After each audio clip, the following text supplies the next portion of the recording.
Welcome to Assembly Calendar. I'm Mike Friesen, and with us for our program today, Assemblyman Bob Oaks. Bob Oaks represents the 130th Assembly District in New York State. Now, the 130th District includes the counties of Cayuga, Oswego, and Wayne. And we want to thank you folks throughout the 130th District for joining us for our program. Bob Oaks, always a pleasure to see you. Happy 2013. Thank you very much. New district number, need to get used to. Welcome the people from the towns of Aurelius and Senate and Montezuma. I was scrambling here with all this paper to find out what was that number. I had to check it out. For so many years, a different number, but now it's the 130th.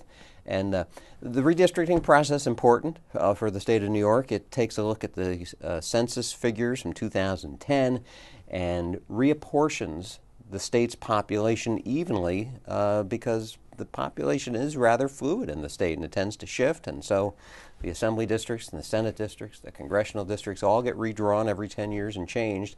And that's why you've got a new number and some new towns to represent. Absolutely, and looking forward to connecting more and hearing concerns from the people in the new district as well as those that I've been able to represent for a number of years. Well, I'm sure you'll be coming out with the whole list of town meetings later on that you'll be making your travels around and talking to those folks too. Absolutely. That's an annual thing that Bob Oaks tends to do. He wants to get out and meet with everybody and see what's going on. So, with all that said, happy 2013, a new legislative session underway here at the state capitol. And, you know, it started off like a whole lot of legislative sessions do with the governor's agenda and his State of the State address being put before the legislature. But then you guys got right to business. You folks got busy real fast, and we're going to talk about that legislation in just a little bit.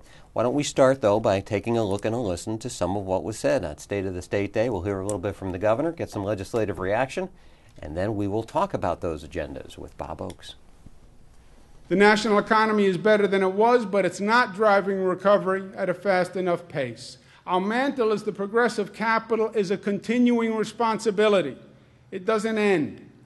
Upstate New York needs more investment and more assistance.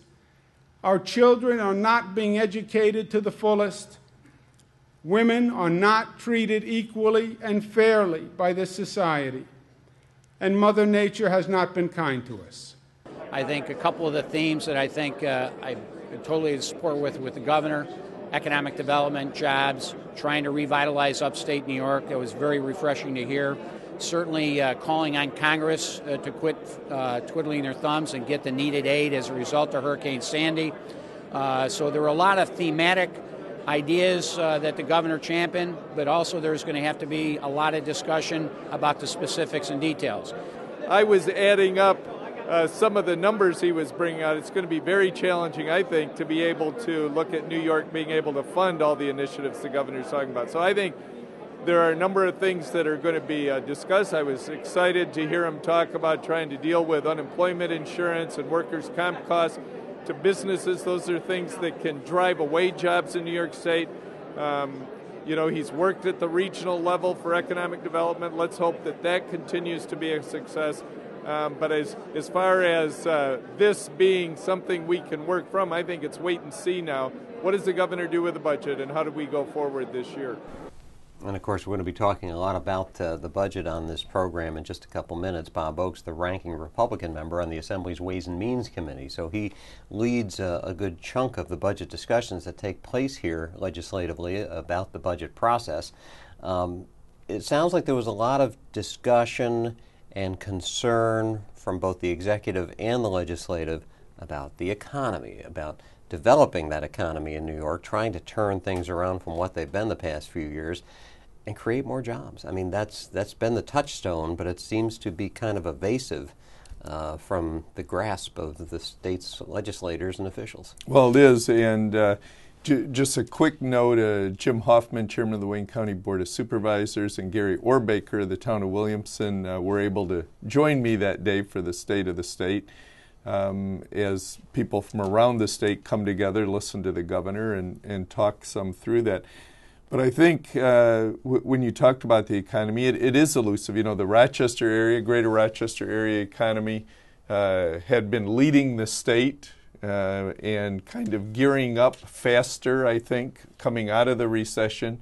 But recent numbers from December just show it actually losing jobs again, and some in the manufacturing area and some of the areas that we had seen some life and energy. And so there's always that concern, Mike. It does seem to be elusive, like there aren't exact things that are driving us to a positive economy. And I think a lot of that comes with policies. I mentioned their unemployment and workers' comp insurance, the economic environment and business creators, job creators, are out there always making decisions. And if they're starting to get squeezed on their costs and whatever, they're looking for places to reduce costs, and often that comes in the area of people being employed. I mentioned the ability of the legislature and the governor this year to get right to business, and in doing so, he talked in his State of the State address about the need to do something about gun safety.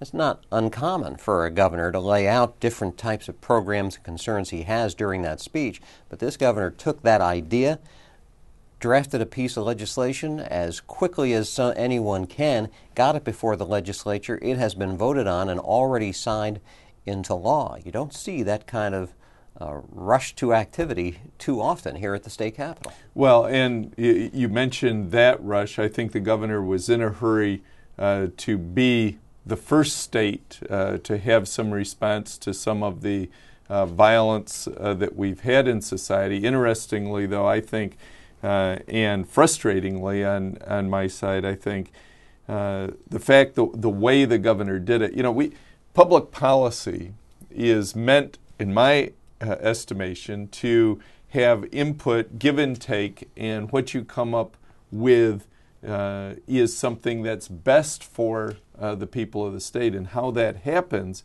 I think, when people set up these styles of government 250 years ago, or however many, I think when they were looking at it and putting division of powers and making it, it's not easy. It's not easy to get bills through the legislature. And sometimes you can say we're successful because we're doing lots of things.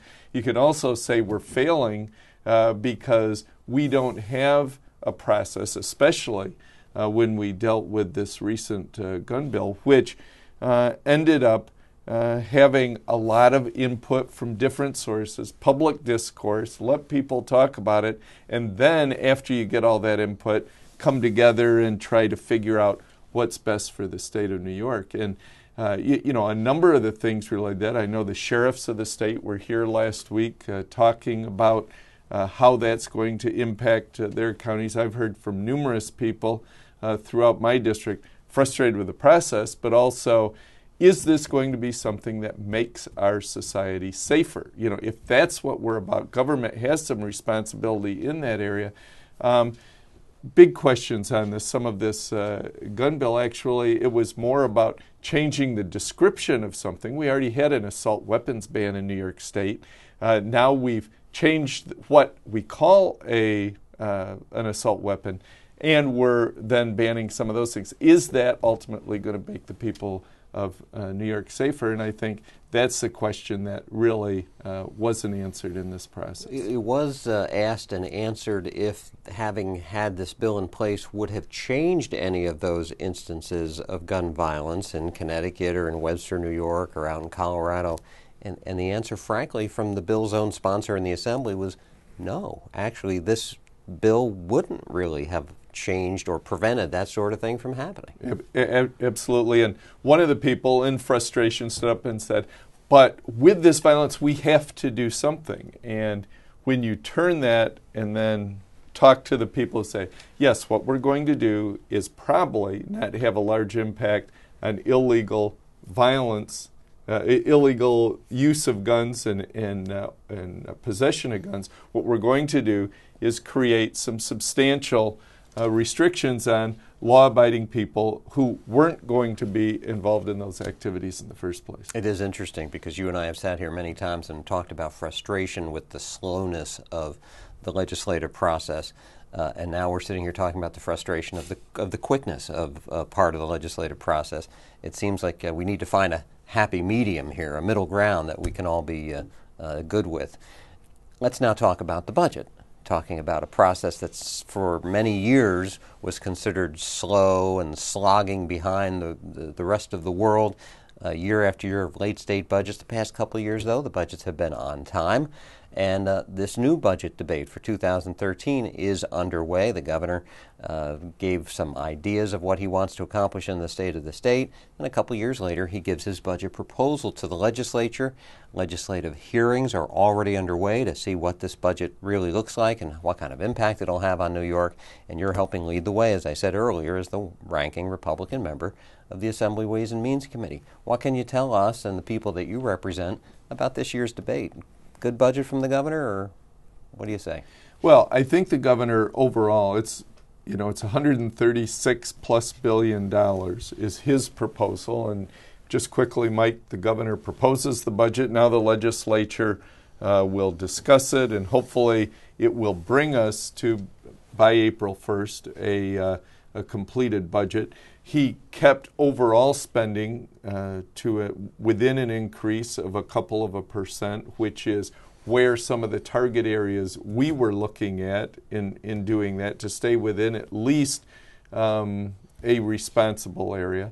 There are some expenses with Hurricane Sandy that may drive some costs, but those would be federal pass-through dollars as opposed to one time, as opposed to spending increased state dollars. And yesterday we started the process. We had Mayor Bloomberg, Mayor Richards of Rochester, Mayor Minor of Syracuse, as well as some of the county execs, as well as representatives of the Association of Towns and Villages, and others coming to us to talk about how will this budget affect them. Of course, we have a tax cap in New York State. We have local governments and school districts getting squeezed by some of their health care and pension costs. And so we see some of those things driving costs and putting some of those entities in a very tough position. How do we work our way through that is one of the big decisions. Today, we'll start off with the Commissioner of Education, and then some of the entities involved with education in New York State, talking about the impact on local school districts and the ability for us to either impact positively or not, at least to take away from the education of our children.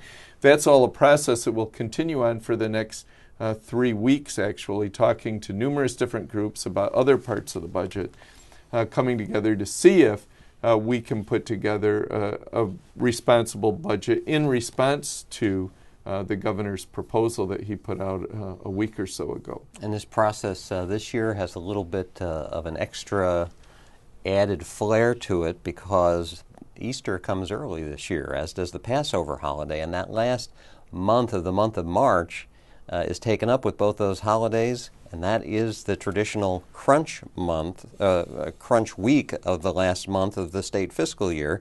That new budget needing to be in place by April 1st, that's going to add an extra little bit of a dynamic to this discussion this year too, isn't it? It absolutely will, but one of the things is, Mike, if you change expectations, you may sometimes change outcomes, and the expectation is this year, because of those issues, we think this can be done early. Will it? I think that's yet to be determined. But something happened a couple of years ago where the executive's power was strengthened some with the budget, and with both some court cases and some actual, when Patterson was in, when we had a late budget, he put some of the emergency part, or the regular parts of the budget, in some emergency bills. It changed the kind of give and take with the budget, and we haven't had a late budget since. So I have a feeling that we're going to see, actually, maybe for the first time, an early budget in New York State. Oh boy, well, we'll play that tape back out again later on and see how good Bob Oaks is with that prediction. We're out of time. Bob Oaks, thanks for joining us. We'll see you folks for our next Assembly Calendar.